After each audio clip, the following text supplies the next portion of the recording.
El día de hoy vamos a hablar de cómo pintaba Paul Cézanne.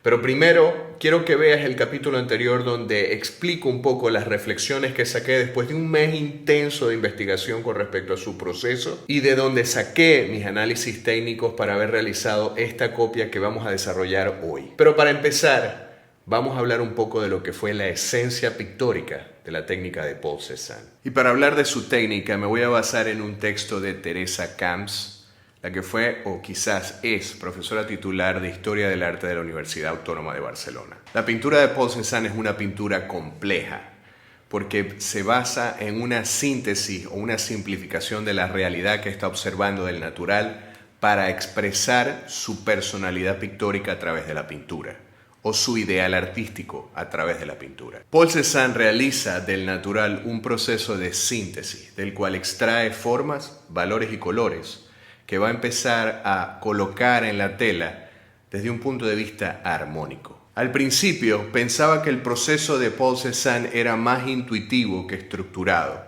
pero después de haber investigado encontré que primero él se fundamenta en trazar la estructura, y esto lo vemos en este tipo de líneas que desarrolla al inicio de un trabajo, y después hace una selección de colores para empezar a construir lo que será su obra.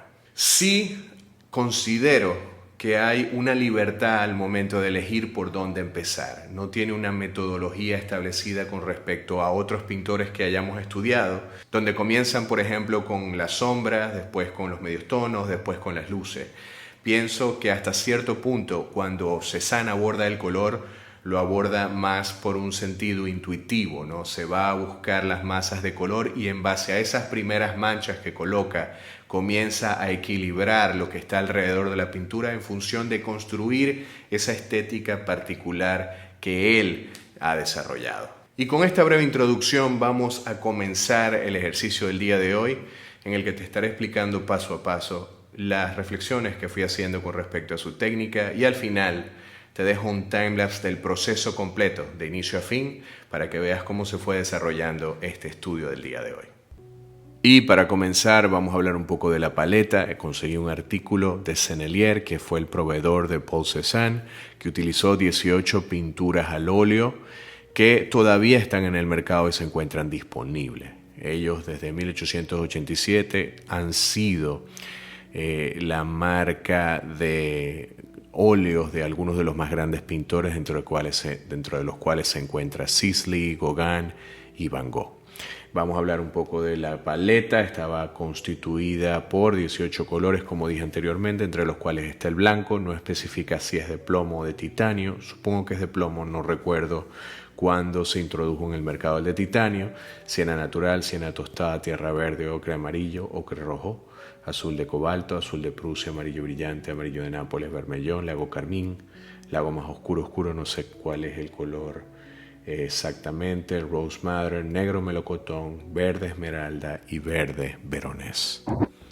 Y como en este caso yo dispongo de muy pocos colores en este momento, voy a limitarme a trabajar con los colores brillantes que tengo, entre los cuales está el rojo de cadmio, el azul cerúleo, el azul tamarino, el verde viridian, que es un color que he introducido recientemente en mi paleta. Y con esto y con las mezclas ya listas voy a comenzar el ejercicio del día de hoy. Y en esta primera etapa voy a comenzar marcando con un color oscuro, el negro en este caso muy delgado, con bastante trementina, el dibujo principal, ¿no? Marcando las masas oscuras. Ven que en esta primera etapa del video es muy lento el proceso. Estoy tratando de entender un poco dónde va cada pincelada, cuál es la dirección de la pincelada, cómo es el manejo de la mano, cómo él está tratando de describir esa forma. Vemos que de entrada lo primero que busco es colocar las áreas de sombra para tener un punto de anclaje y dibujar un poco la estructura, siempre marcando con la oscuridad todas esas áreas importantes que quiero resaltar, que no quiero perder en esta etapa.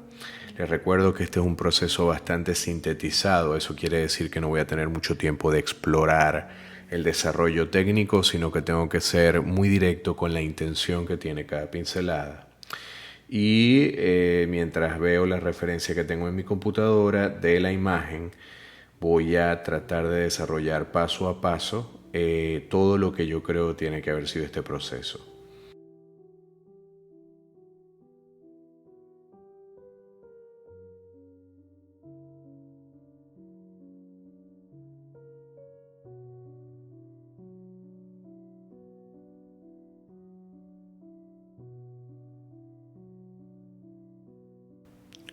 Apenas con unos toques sobre la tela, con pintura muy delgada, casi sobando la tela, es que estoy haciendo las marcas porque veo que la pintura es bastante transparente desde el inicio.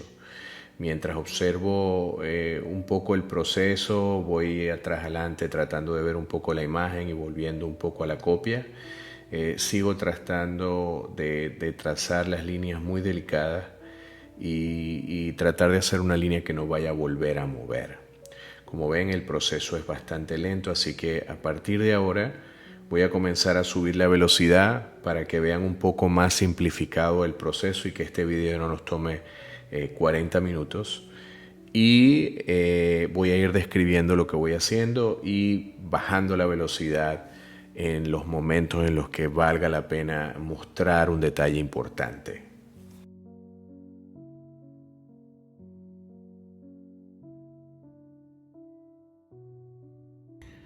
Y continuamos manchando el fondo. Esta vez estoy usando bastante trementina para crear una capa muy transparente que verán ya al final del video.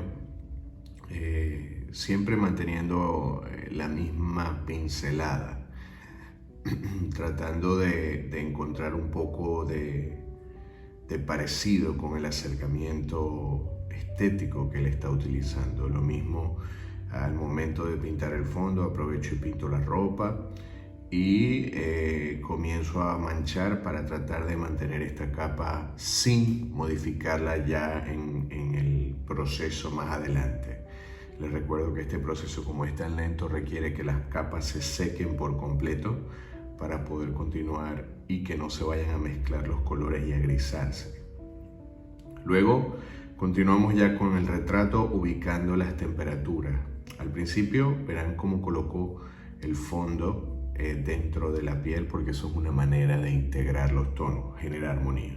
Y después paso inmediatamente a ubicar las masas de temperaturas cálidas.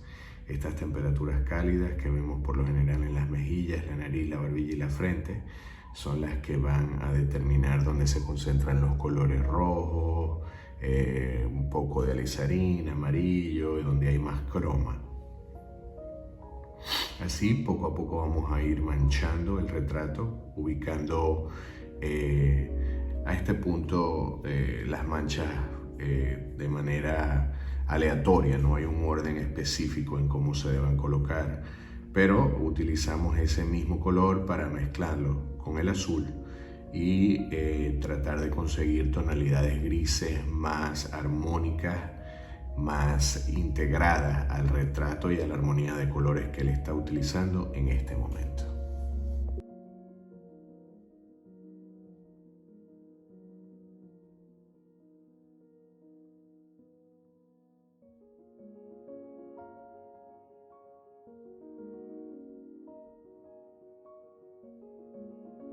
En este segundo día del proceso ya se ha secado esta primera capa y voy a empezar a trabajar las transiciones. Ya con un poco más de pintura, colocando mucho más pigmento en cada pincelada para tratar de lograr ya un efecto que espero no volver a modificar. De lo mismo, comenzando siempre de la sombra hacia los medios tonos y tratando de colocar los colores que aprecio en la representación que tengo en la computadora. Y ya comienzo a adentrarme en los colores de la piel, colocando los tonos fríos nuevamente, pero ya que quedarán definitivos para el final de la pintura.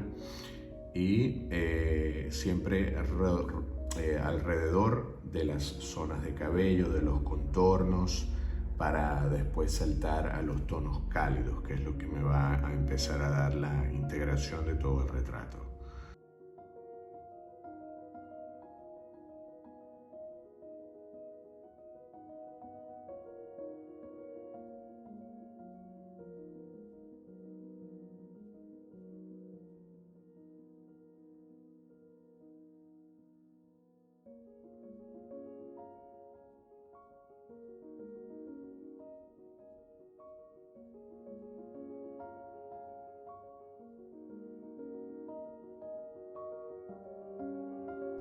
Continúo ubicando ya con mayor pintura en el pincel los tonos rosa, rojo de los cachetes, de la frente, de la nariz.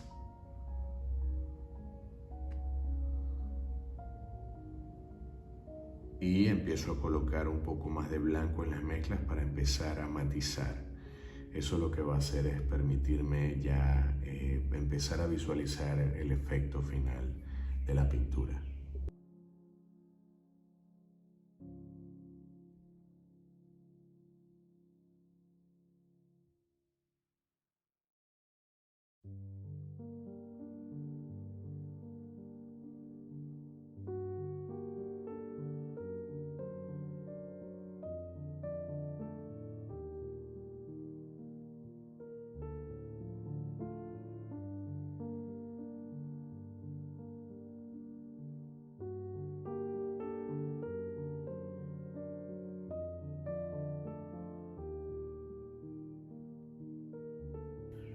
Ya en esta última etapa del retrato vemos cómo ya el retrato se empieza a apreciar ya mejor construido, dejando por último los detalles en los ojos, la nariz y la boca.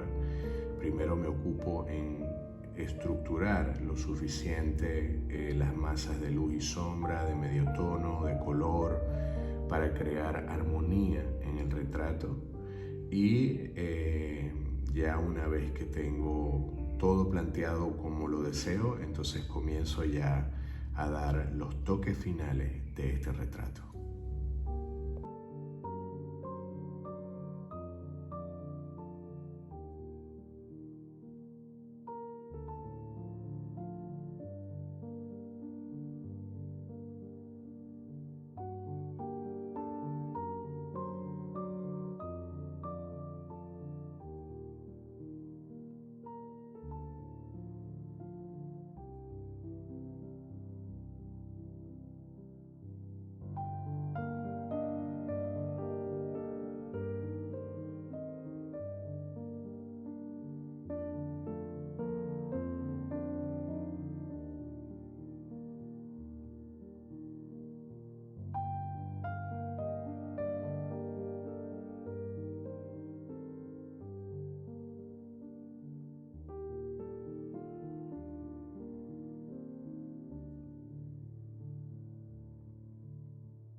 Fíjense cómo la pincelada es muy sutil, con toques de negro, un poco de gris para acentuar los contrastes y ya terminar de ver el efecto final con los blancos puros, los negros puros, para acentuar todos esos pequeños cambios que hay en la pintura. Y pueden ver en este último detalle cómo la textura de la tela está apenas pintada, no hay empastes muy gruesos, la pintura es bastante delgada en este trabajo.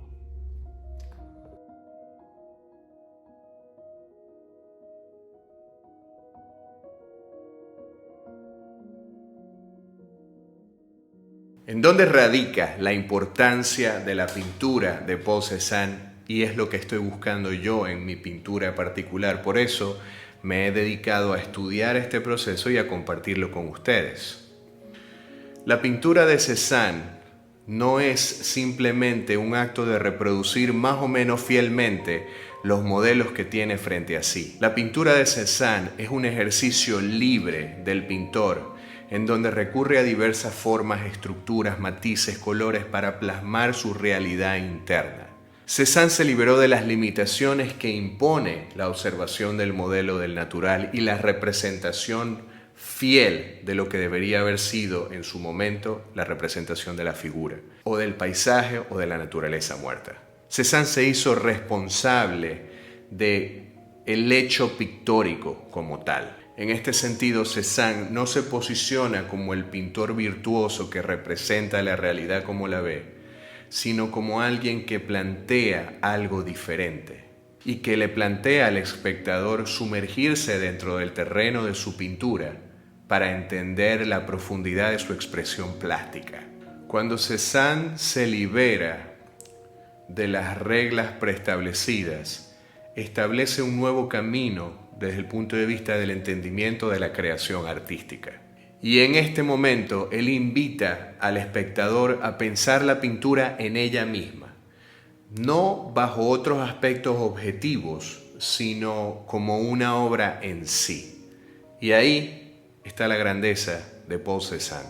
Cézanne nos invitó a vivir y a ver la pintura desde el término netamente pictórico, es decir, utilizando las formas, matices, estructuras, líneas, planos, colores, manchas, para crear un mundo dentro de la tela que solamente se puede leer dentro de ese mundo, donde no tenemos una capacidad objetiva para decir la perspectiva está mal o la forma está desproporcionada o la estructura anatómica no funciona, porque no es lo que él está considerando. Está tratando de crear un mundo que funcione dentro de su ideal pictórico. Y esto quizás es el aporte más grande para la pintura y el aporte más grande para todos aquellos que están buscando expresarse. Y a esto es lo que nos invita la pintura de Paul Cézanne, a encontrar dentro de nosotros nuestra propia identidad y expresarla a través de la tela. Pero cuidado con esto, porque muchas veces se malinterpreta como yo necesito expresarme sin tener conocimiento de las bases. Yo sostengo que la verdadera libertad en el arte y la verdadera libertad en la pintura está en dominar todos los medios de expresión posibles para que tu creatividad no tenga limitaciones. Si nuestra obra está limitada por nuestra capacidad técnica, entonces ahí hay un problema que debemos resolver. No ignorarlo, escudándonos en el asunto de la autoexpresión porque yo quiero ser libre. Cézanne fue libre, Velázquez fue libre, Rembrandt fue libre. Cada uno de ellos a su manera fue libre, pero entendieron las reglas y plantearon un mundo que podemos apreciar a través de la pintura. Así que cuando te vayas a enfrentar a la pintura, procura hacer lo mejor que puedas hacer. Procura dar el mejor de tus capacidades. Y si te gustó este capítulo, compártelo con tus amigos, con quien consideres que le pueda interesar, y nos vemos en el próximo capítulo.